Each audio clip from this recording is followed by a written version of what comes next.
Assalamualaikum warahmatullahi wabarakatuh. Waalaikumsalam. Alhamdulillah nahmaduhu wa nasta'inuhu wa nastaghfiruh wa na'udzu billahi min shururi anfusina wa min sayyiati a'malina. Man yahdihillahu fala mudilla lahu wa man yudlil fala hadiya lahu. Asyhadu an la ilaha illallah wahdahu la syarika lahu wa asyhadu anna Muhammadan abduhu wa rasuluh sallallahu alaihi wa ala alihi wa ashabihi wa man tabi'ahum bi ihsanin ila yaumiddin. Usini wa iyyakum bi taqwallah kama qala tabaraka wa ta'ala fi kitabihil karim. Ya ayyuhalladzina amanu taqullaha haqqa tuqatih wa la tamutunna illa wa antum muslimun. Ya ayyuhan nasu taqu rabbakumul ladzi khalaqakum min nafsin wahidah wa khalaqa minha zawjaha wa batha minhuma rijalan katsiran wa nisaa'a wattaqullaha alladzi tasaaluna bihi wal arham innallaha kana 'alaikum raqiba. Ya ayyuhalladzina amanu taqullaha wa qulu qawlan sadida yuslih lakum a'malakum wa yaghfir lakum dhunubakum wa man yuti'illaha wa rasulahu faqad faza fawzan 'azima.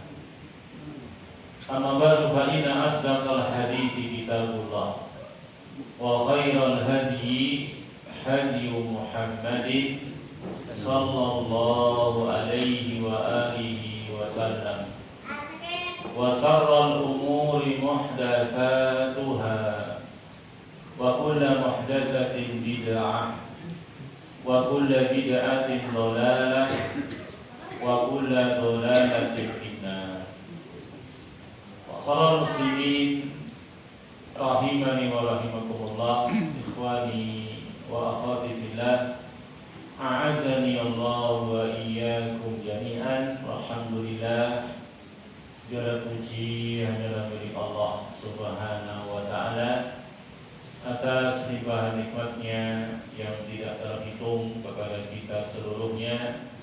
Alhamdulillah, di malam yang mulia ini Allah Subhanahu wa ta'ala mengizinkan kepada kita seluruhnya untuk kembali bisa duduk bermajelis bersama guna melanjutkan taklim kita, melanjutkan thalabul ilmi kita, tafaqquh fiddin. Semoga Allah Subhanahu wa ta'ala memberkahi majelis-majelis ilmu yang kita adakan. Lewat perantaranya Allah Subhanahu wa ta'ala karuniakan kepada kita seluruhnya al-ilmu nafi wal amal saleh, ya, bekal yang tidak harus kita miliki untuk bisa sukses selamat, ya, di dunia wa fil akhirah. Semoga Allah Subhanahu wa ta'ala benar-benar mengabulkan semua permintaan kita, menerima amal ibadah kita, menjadikannya amal yang saleh, yang tulus, yang ikhlas, sesuai dengan sunnah Rasulullah SAW. Semoga Allah mengampuni dosa-dosa dan kesalahan-kesalahan kita. Semoga Allah pada akhirnya mengizinkan kita untuk bisa masuk ke dalam surga diselamatkan, dijauhkan dari nerakanya. Amin ya rabbal alamin. Wassallallahu muslimin rahimani wa rahimakumullah. Insyaallah pertemuan kita kali ini akan melanjutkan pembahasan kita dalam pertemuan yang telah lewat, di mana dalam pertemuan yang telah lewat sudah kita sampaikan hakikat keimanan. Apa itu iman menurut Ahlus Sunnah wal Jamaah, ya, berdasarkan ayat-ayat Allah dan juga hadis-hadis Rasulullah sallallahu alaihi wa alihi wasallam. Sudah kita sampaikan iman, ya, mencakup 5 perkara. Yang pertama, tasdikun bil qalbi, pembenaran dalam hati. Yang dimaksudkan adalah menerima apa saja yang dibawa oleh Rasulullah sallallahu alaihi wasallam, ya, dari agama Allah ini, dari apa saja yang telah Allah wahyukan kepadanya, yang disampaikan kepada kita, maka kita wajib untuk membenarkannya, mengimaninya, meyakininya. Itu adalah kebenaran yang datang dari Allah Subhanahu wa taala. Tidak boleh ada dalam hati ini penentangan, pendustaan, ya. Tidak boleh ragu, tidak boleh bimbang, ya, terhadap apa saja yang dibawa Rasulullah sallallahu alaihi wasallam. Ini poin yang pertama, yaitu hati mengimani, meyakini, menerima, membenarkan apa saja yang dibawa Rasulullah Muhammad sallallahu alaihi wasallam. Kemudian yang kedua, al-qaulu bil lisan. Ya, hendaknya itu keyakinan dalam hati tadi itu dibuktikan dengan mengucapkan 2 kalimat syahadat. Asyhadu an la ilaha illallah wa asyhadu anna Muhammadan Rasulullah. Ini poin yang kedua dari definisi atau pengertian iman. 2 hal ini tidak boleh tidak ada, ya, dalam keimanan seseorang. Tidak boleh hanya sekedar hatinya meyakini, membenarkan, tapi tidak mau bersyahadat. Yang seperti ini belum dikatakan beriman. Sebagai sudah kita contohkan dalam pertemuan yang lalu, yaitu orang-orang munafik. Seperti kita contohkan dalam pertemuan yang lalu, yaitu kisah Abu Thalib, ya, Abu Thalib, yang dia sudah meyakini, membenarkan dengan hatinya, tapi tak kala diperintah oleh Rasulullah untuk bersyahadat, beliau tidak mau mengucapkannya, dan matilah dia dalam keadaan kafir, ya, musyrik, bukan sebagai seorang mukmin, meskipun hatinya membenarkan yang dibawa Rasulullah, meskipun dia ketika hidupnya membela, menolong, melindungi Rasulullah Muhammad sallallahu alaihi wasallam, keponakannya. Ya, Rasul mengatakan laula ana lakana fi darkil asfali minan nar. Kalaulah bukan karena syafaatku, niscaya Abu Thalib sudah di kerahnya neraka jahanam. Karena dulu dia membela Rasulullah, menjaga beliau dari makar orang-orang musyrik, ya, yang ingin membunuh, ingin mencelakai, mengintimidasi, mencari Rasulullah, ya. Ini menjadikan beliau orang-orang musyrik, orang kafir yang dikecualikan. Karena asalnya orang musyrik, orang kafir tidak dapat syafaat. Tetapi karena ada hadis yang sahih ini, dikecualikan. Bersama dengan itu, sahabat Rasul kepada pamannya Abu Thalib tidak bisa mengeluarkan dia dari neraka, hanya sekedar diringankan siksanya, azabnya. Yang ta'ilu bina'laini minan nar yagli minha dimaguhu, dipakaikan padanya 2 terompah dari api neraka, dengan sebab itu mendidihlah otaknya.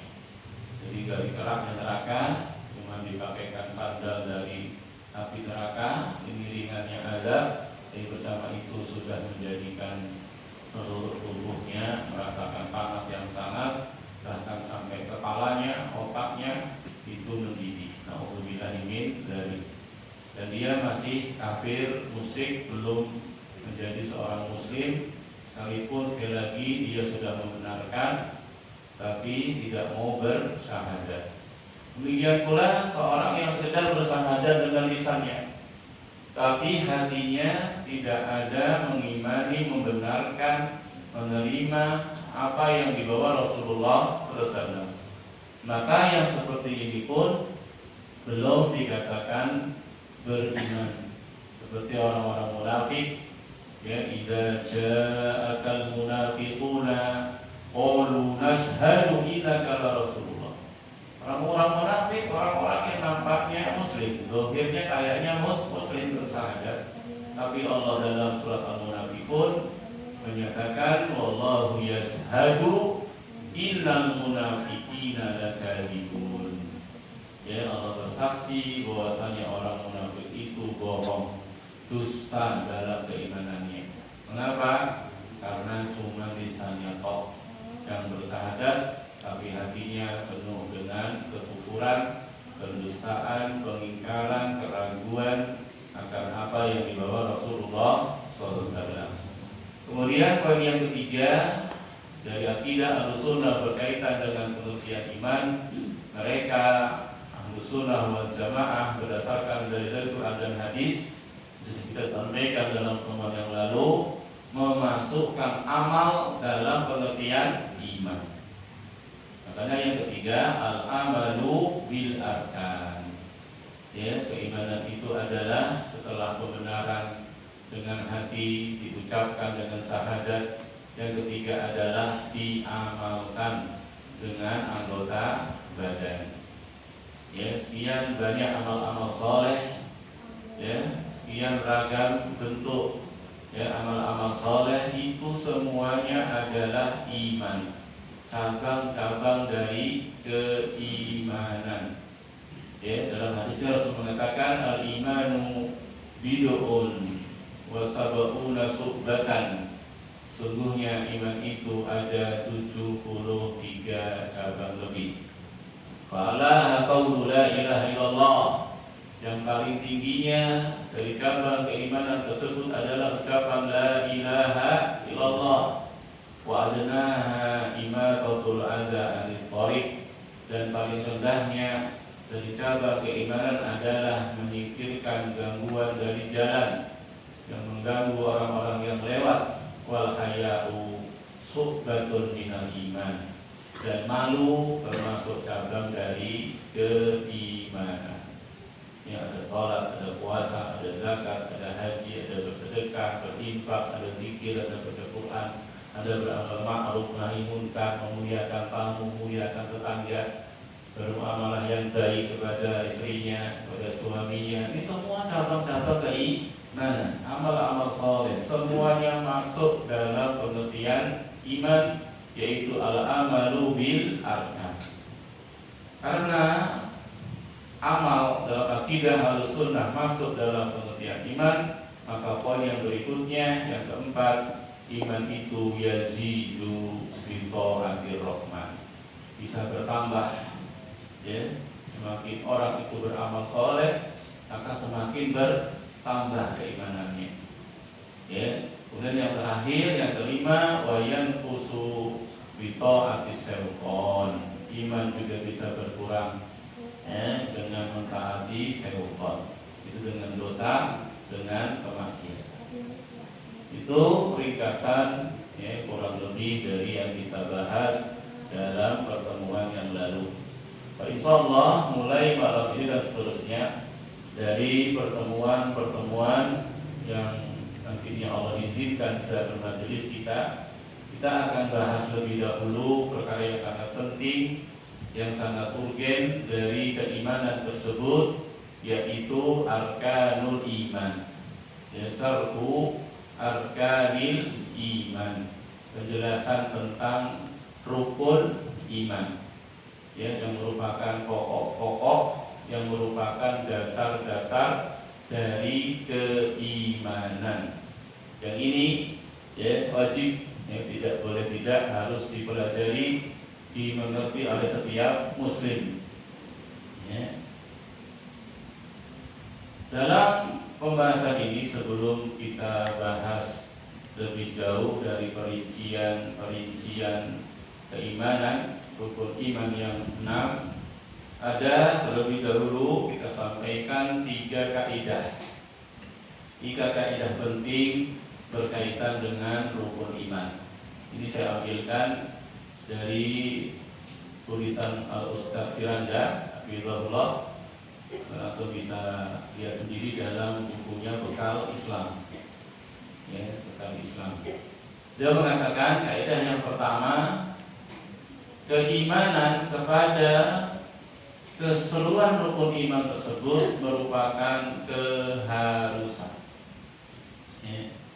Jadi kalau kita benar-benar beriman, mengimani rukun iman yang 6, ya, iman kepada Allah, iman kepada malaikatnya, iman kepada kitab-kitabnya, iman kepada rasulnya, iman kepada hari akhir, dan iman kepada takdir, al-qadha wal qadar. Ini apa? Merupakan keharusan.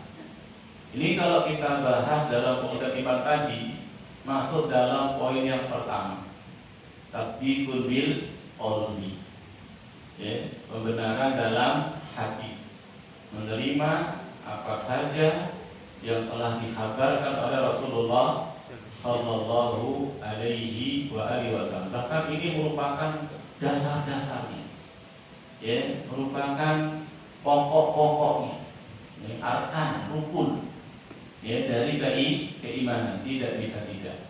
Tapi ini baru apa? Baru intinya, baru intinya. Nanti masing-masing dari rukun iman tersebut masih ada perincian lagi yang nanti wajib juga kita imani, ya, dari cabang keimanan masing-masing rukun iman yang 6 tersebut, ya. Dan kaidah yang pertama, keimanan kepada keseluruhan rukun iman tersebut merupakan keharusan. Jadi harus ada.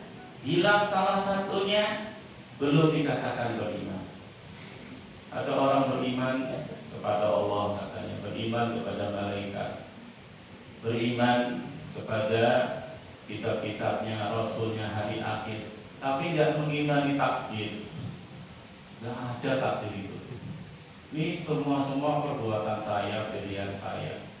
Saya mau maju, mau mundur, mau jalan, mau duduk, mau berbaring, mau makan, mau minum, perbuatan saya semua. Mana takdir? Nggak ada takdir. Ini nggak sah imannya. Jadi 6-6-nya harus ada.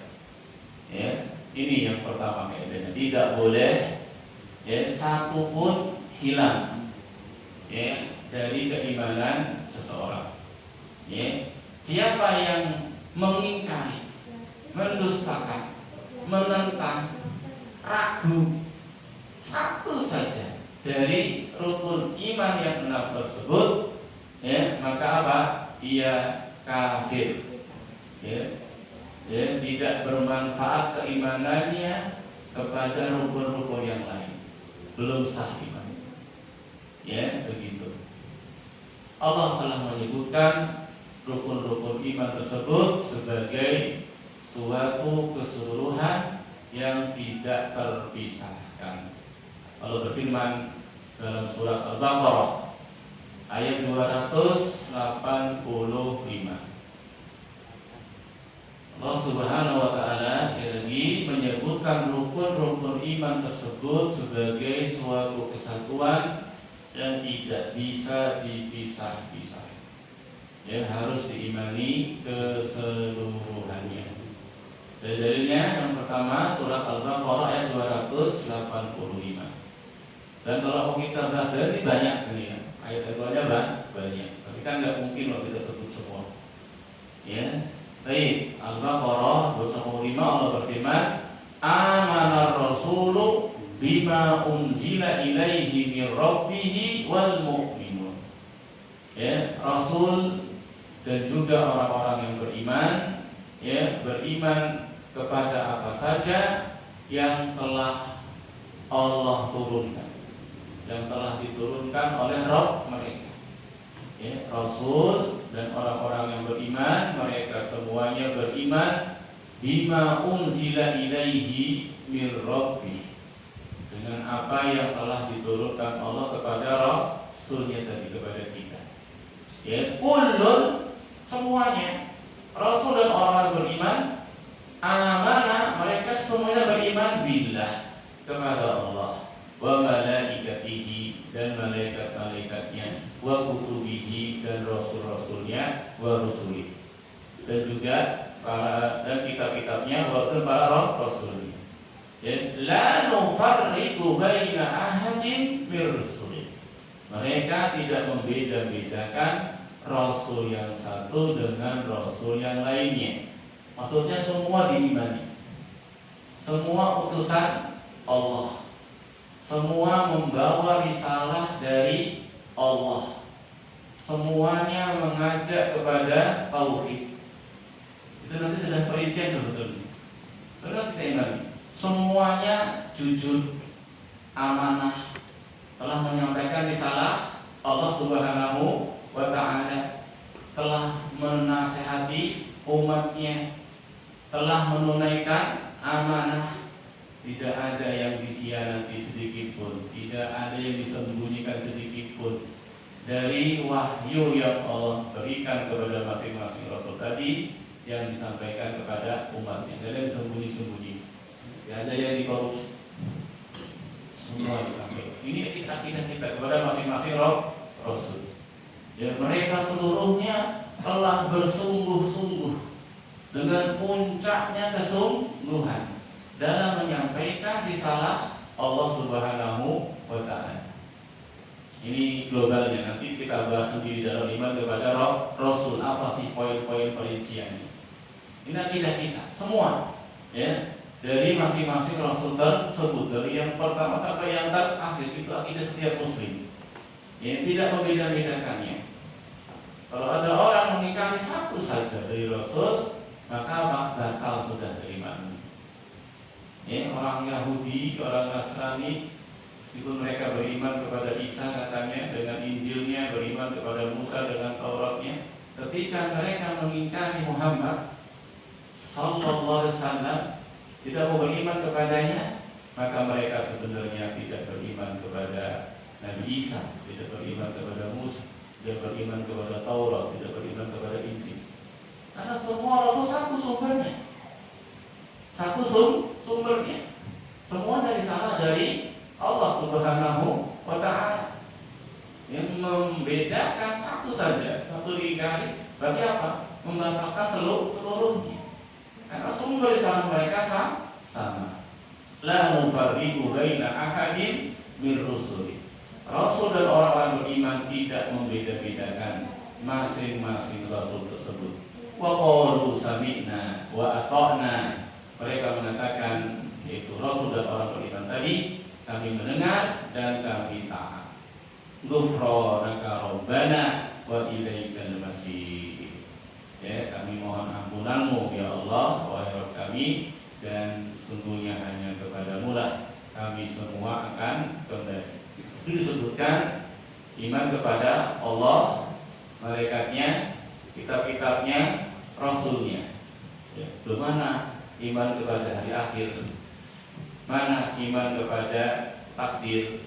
Tentunya disebutkan dalam ayat-ayat yang lainnya. Yang disebutkan lengkap rukun iman adanya dalam hadis. Satu lafaz maksudnya, satu hadis, yaitu hadis yang sangat terkenal, hadis Jibril. Hadis Jibril ketika Rasulullah SAW sedang duduk-duduk bersama sahabat-sahabatnya, ya, tahu-tahu datang seorang yang sangat putih pakaiannya, yang pakaiannya sangat putih, ya, rambutnya sangat hitam, ya, gak ada nampak badannya bekas-bekas perjalanan jauh, bekas-bekas safar. tahu-tahu muncul. Tapi yang aneh kok nggak ada sahabat yang mengenalinya. Bukan orang jauh tuh, nggak ada bekas-bekas sampah. Ya, api bersih, wangi, tahu-tahu muncul itu ada yang kenalnya siapa yang orang. Kemudian kayaknya sangat akrab dengan Rasulullah SAW. Sampai dia duduknya rapat, ya, menempelkan lututnya ke lutut Rasulullah SAW sangat dekat.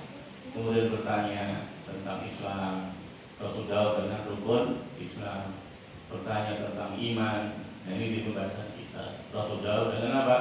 Al-iman an tu'mina billah wa malaikatihi wa kutubihi wa rusulihi wa yaumil akhir wa tu'mina bil qadari khairihi wa syarrihi. Ini yang penyebutannya satu tempat lengkap. Dalam Quran disebutkan ada yang gabung, sebagiannya ada yang terpisah-pisah, tapi itu semuanya satu. Karena ayat Quran juga apa? Satu, semuanya dari Allah Subhanahu wa Ta'ala. Dalam surat Al-Baqarah ayat yang ke-177, ya, Allah mengatakan walakinnal birra man amana billahi wal yawmil akhir wal malaikati wal kitabi wal nabiyyin. Dalam ayat yang lainnya Al-Baqarah 177 tadi 285. Ya, di situ nggak ada penyebutan hari akhir. Pada ayat 177-nya ada penyebutan hari akhir. Allah mengatakan walakinnal birra, tapi yang namanya kebaikan itu adalah man amana billah, orang yang mau beriman kepada Allah, wal yaumil akhir, dan beriman kepada hari akhir, wal malaikati, dan juga kepada malaikat-malaikatnya, wal kitab, dan juga kitab-kitabnya, wal nabiyyin, dan para nabi, para rasul. Di sini ada iman kepada hari akhir. Adapun takdir juga disebutkan dalam Quran dalam banyak ayat, di antaranya surat Al-Qamar. Di antara surat Al-Qamar ayat 49 Allah mengatakan inna kulla shay'in khalaqnahu biqadar. Inna kulla shay'in khalaqnahu biqadar. Sungguhnya segala sesuatu itu kami ketika menciptakannya itu dengan takdir.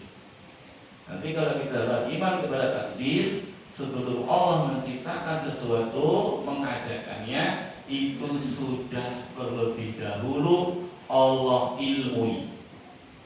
Sudah terlebih dahulu Allah ilmui. Sebelum diciptakan, sebelum adanya, sudah Allah ilmui. Karena landasan pokok iman kepada takdir nanti yang pertama mengimani ilmu Allah yang luas. Ya'lamu ma kana wa ma yakunu wa ma lam yakun law kana kaifa yakunu. Allah mengetahui, ya'lamu ma kana fil madi, apa yang telah terjadi, wa ma yakunu fil mudhari, apa yang sedang terjadi, wa ma lam yakun, dan apa yang belum terjadi, laukana, seandainya terjadi, kaifa yakunu, bagaimana terjadinya. Ilmu yang luas sudah Allah ilmui. Kemudian yang kedua, sudah Allah catat. Sebelum Allah ciptakan sudah Allah catat. Ini ada lauhul mahfuz. Nanti catatan takdir banyak. Ada catatan secara umum lauhul mahfuz. Nanti ada catatan tiap tahun, yaitu tiap malam Lailatul Qadar. Makanya Lailatul Qadar malam takdir dicatat. Kejadian akan terjadi setahun kemudian sampai Lailatul Qadar lagi. Nanti ada catatan masing-masing kita seumur hidup kita, yaitu ketika kita dirahi ibu kita, ya 40 ya, hari yang pertama masih nutfah, 40 yang kedua segumpal darah, 40 yang ketiga sudah berbentuk, diutus malaikat, ditiup roh, dicatat.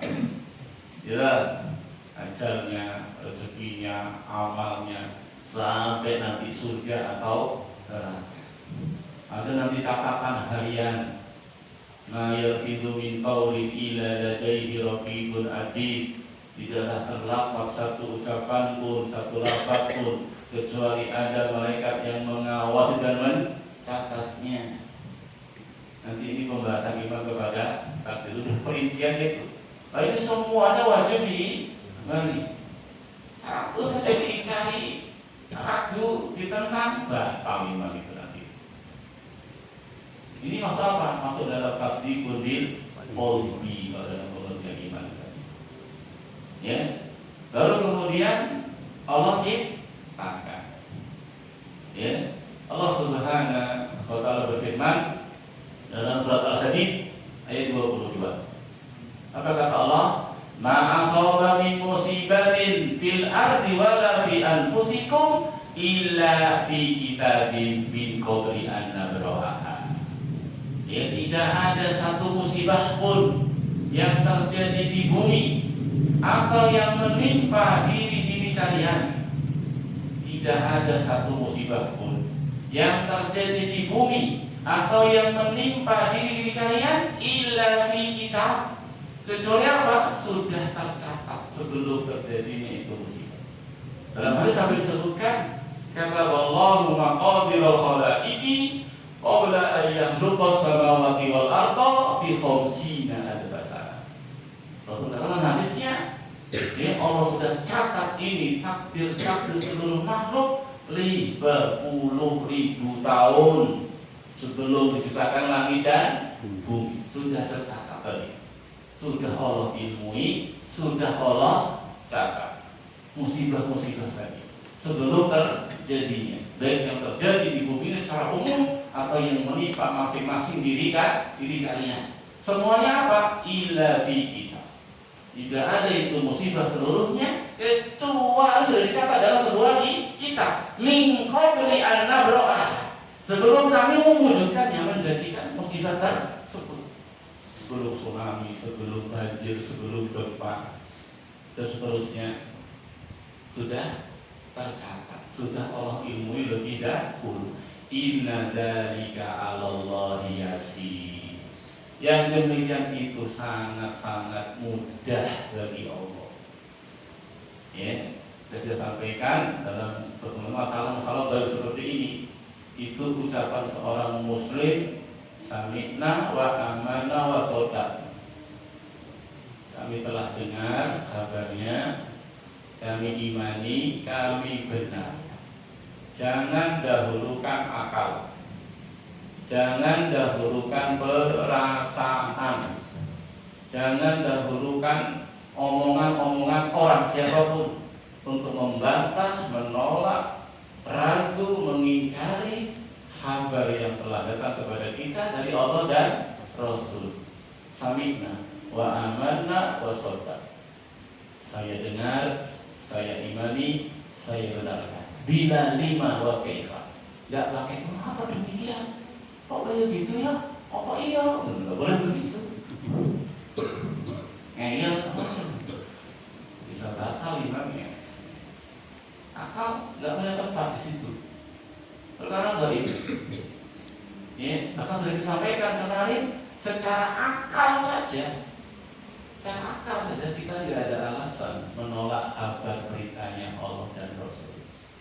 Secara akal saja, terus kalau dari sapi ya, secara akal saja kita nggak punya alasan untuk mengingkari, menolak, ragu, menentang kabar Allah dan Rasul. Karena secara akal kabar berita yang bisa ditolak kalau munculnya dari pertama pendusta, tukang bohong. Ada orang nih dikenal tukang bohong, tukang ngibul, datang bawa berita, tanpa ragu-ragu, masuk akal nggak? Masuk akal. Mau tukang bohong kok, masa percaya? Masa saya boleh dikibuli berkali-kali sahabat dia? Orang muslim cukup sekali kan masuk lubang. Cukup sekali dia bisa dikibuli, itu tidak akan bisa dikibuli. Ini, nah sekarang tanya kepada masing-masing antum, kalian orang tua beriman, Apa ucapan Allah dan Rasul ada kedustaan? Ya, setiap muslim juga akan meyakini ya ucapan, pembicaraan, cerita yang paling jujur, tidak ada dusta sedikit pun ya ucapan Allah dan Rasul. Ini. Kemudian yang kedua, secara akal kabar berita itu bisa kita tolak kalau muncul dari orang yang bodoh, bukan ahlinya ngomong. Antum mau, antum perlu sakit, ini tak periksa. Jadi nggak dikenal belajar pengobatan, nggak dikenal sebagai dokter. Aku periksa Pak gawat ini Pak sakitnya bahaya. Kemudian dia buat ramuan, minum Pak ya, nanti dulu. Siapa kamu? Suruh minum. Tambah parah saya, tambah mati, siapa tahu jawab. Oh kadang sudah dokter aja, nggak sembarangan mau bisa praktek. Ya, kalau dia nggak punya izin bisa kasus gitu. Nah, kalau hasilnya saya kenal berarti bukan ahlinya. Apalagi ini nggak dikenal, bodoh, nggak terima jawabnya, wajar, bodoh dia. Atau dia pintar masalah kedokteran, tapi aku mau buat bangunan tinggi dia bilang oh ini butuh semen sekian, butuh pasir sekian, pekerjaannya demikian. Arsitek bukan, ya, kalau dokter oke lah dia ngomong kesehatan. Masalah kayak gini ya misalnya Pak Tukang ini dari yang ngerti, tanya sama ahlinya, kan begitu. Ya. Jadi yang kedua, kalau dia bodoh, kita ikari, kita ragu wajar. Sekarang kalau dan Rasulnya bodoh gitu atau bilang, ya mungkin bahkan apa? Paling berilmu. Kalau Allah nggak usah dibahas. Luas Rasul demikian sudah Allah rekomendasi. Wa ma yantiqu anil hawa in huwa illa wahyu yuha. Beliau enggak bicara dengan hawa nafsunya, tapi wahyu yang diwahyukan kepadanya. Dulu ada kisah sahabat itu nulis hadis Rasul. Rasul ngomong apa ditulis, Rasul ngomong apa ditulis. Sama teman-temannya kok ditulis terus. Rasul juga manusia, kadang marah, kadang senang. Oh ditulis terus hadis-hadisnya. Kayaknya dia ngadu sama Rasulullah, saya itu nulis hadis-hadis, tapi setelah masih pulang itu dibilangin demikian. Kata Rasul, untuk tulis terus. La yakhruju min fiyya ilal haq. Enggak keluar dari mulutku ini kecuali itu benar. Ya, begitu. Kalau Rasul salah, langsung ditegur. Itu namanya maksum. Kalau antum bablas. Kadang ada yang nanti salah mau ngomongin mah serem ya mah diomongin nanti bahasa asus jadi besar bahasa superior. Tapi kalau Rasul itu maksum itu bukan nggak pernah salah ya. Kalau salah langsung ditegur, langsung turun wah itu nama maksum. Ini ketika Rasul datang Abdullah ibn Umi Maktum dia sedang berdakwah tokoh-tokoh kufar itu datang Abdullah Maktum minta nasihat. Orang bukan nggak ngerti kalau sudah sibuk ngurusin kamu. Rasul wajahnya masam. Langsung turun ayat Abbas wa tawalla anja'ahul a'ma. Jadi maksud itu bukan nggak pernah salah ya. Salah kalau antum memahami maksud nggak pernah salah. Keliru salah, tapi kalau salah langsung ditegur, langsung ada pelurus. Kalau kita kan nggak begitu, nggak masuk begitu. Apalagi ustadznya betul-betul salah bablas saja nggak yang berani negur. Ini jadi kata Rasulullah tulis, nggak keluar dari mulutku ini kecuali kebenaran. Itu. Jadi yang kedua secara akal yang bisa ditolak apanya kalau bodoh. Sementara jahil apa? Dusta, bodoh. Jadi Allah dan Rasul bersih dari ayat-ayat tersebut. Dan yang ketiga, secara akal bisa ditolak kabar itu kalau muncul dari orang yang dikenal punya niat jahat. Sering ngakali dia. Walaupun dia mungkin pintar ahlinya, ini dokter nih ya, dikenal ahlinya dia spesialis. Cuma naruh suka ngakali, maksudnya suka kasih resep-resep tambahan biar laris itu apa ini. Atau ngasih sesuatu yang apa? Dan itu ya pokoknya dikenal sering ngakali lah. Ya. Atau dia arsitek termasuk korupsi, atau dia makar sebenarnya ahli. Jadi kenal niat jahat, itu kan nggak diterima omongannya. Itu aja. Ya, ini sedangkan Allah dan Rasulnya nggak ada itu.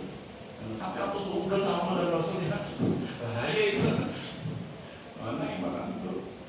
Yang terakhir, orang bisa ditolak kabar beritanya kalau tidak fasih. Ngomong kayak kumur-kumur, nggak bisa ditangkap. Ini maksudnya apa? Muter-muter, ditolak kabar. Gak mungkin saya ngomong apa kamu itu, gimana mau percaya? Sedangkan Allah dan Rasulnya, ya, kalau di bahasa Arab ini, tapi kalau baiknya akan kita ketahui apa paling fasih dalam pembicaraan. Uslub gaya bicaranya itu ringkas, padat, mengena, ya, jitu, sangat bagus dalam pengajarannya, sangat bagus dalam penyampaian ilmu-ilmu syar'i, hukum syar'i. Kita lihat itu dari hadis Rasul, Masya Allah, sangat fasih, ya, nggak banyak bicara, tapi ditunggu-tunggu bicaranya. Sebab itu nunggu-nunggu Rasul ngomong. Kalau ngomong mesti benar, Masya Allah, faedah ilmiah. Terus mereka Rasul turun sumpi, sering diam, tambah wibawa. Tapi tadi ngomong terus, jadi suruh ngomong, jadi ada barang pokok ngomong. Akhirnya apa semakin rendah. Rasul paling fasih. Dan orang ngomong muter-muter, kita nggak bisa tangkap itu bicaraannya. Sampai kadang ada orang itu pintar, tapi belum tentu bisa nyampaikan ilmunya. Transfer ilmunya itu kan, ada orang itu nggak pintar banget, sampai dia biasa-biasa aja nggak juara. Kok ceramah kayak pakar bener menjelaskan sih. Wah, orang itu maham bener penjelasannya. Ya Rasul fasih, sangat fasih. Orang Arab Badui, orang gunung, paham dengan ucapan Rasulullah. Selesai. Dengan akidah asma wa sifat. Yang orang zaman sekarang yang pinter-pinter itu ada profesor, dokter mumet, karena terlalu pakai akal gitu, hanya mumet sendiri dia. Turun ke langit dunia, di atas harus mumet dia, tidak bisa mudah. Berarti turun nanti, kamu ragu dia, nggak ada tekanan. Orang Arab tadi itu, Rasul sampai itu paham mudah. Dari mana kamu kenal Allah? Allah itu ada. Itu loh, ada jejak, berarti ada yang jalan. Ada orang otak, berarti ada otaknya. Masa ada bunyi Allahnya nggak ada penciptanya? Orang Arab itu begitu. Ya, sederhana, ringkas tapi ilmiah. Itu. Karena pintar-pintar ada malah itu pembahasan apa sih betul ibadah yang sesat itu. Yang satu kan orang-orang bodoh itu.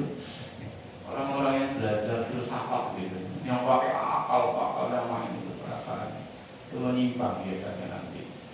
Baik, jadi secara akal saja kita tidak ada alasan menolak kabar berita Allah dan Rasulnya.